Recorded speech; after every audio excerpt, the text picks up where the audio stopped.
If your tiramisu always turns out kinda flat or worse, soggy, watch this. These no-bake tiramisu cups have bold espresso flavor, a creamy mascarpone cloud, and a salty cocoa pretzel crunch that makes every bite hit.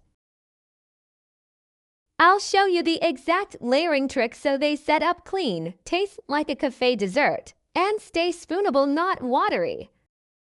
Here's what you need, don't worry, it's all simple stuff. The secret flavors are a tiny splash of balsamic in the espresso dip and a cocoa pretzel crunch layer. Start with strong, cooled espresso. Hot coffee is a fast track to runny cream and soggy layers, so make it bold and make it cool.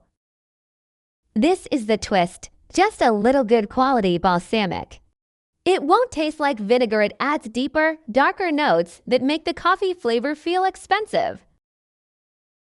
Whisk it with brown sugar, vanilla, a pinch of salt, and if you want, a splash of rum, marsala, or coffee liqueur. Now the crunch layer, pretzels plus chocolate wafer cookies. This is what keeps the cups from being soft all the way through. Mix in cocoa, brown sugar, and melted butter until it looks like damp sand with little clumps. That's perfect. Whip the heavy cream to soft peaks, creamy and droopy, not stiff. Soft peaks give you that cloud-like texture. In a separate bowl, beat cold mascarpone with powdered sugar, Greek yogurt, vanilla, and a tiny pinch of salt just until smooth. Don't overmix mascarpone. Now don't stir the whipped cream into the mascarpone into additions. You want it fluffy, thick, and spoonable.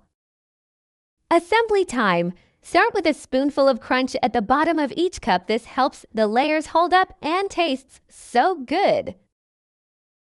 Quick dip, only about 1 second per side. If you soak them, the whole cup turns into dessert soup by the time you serve it.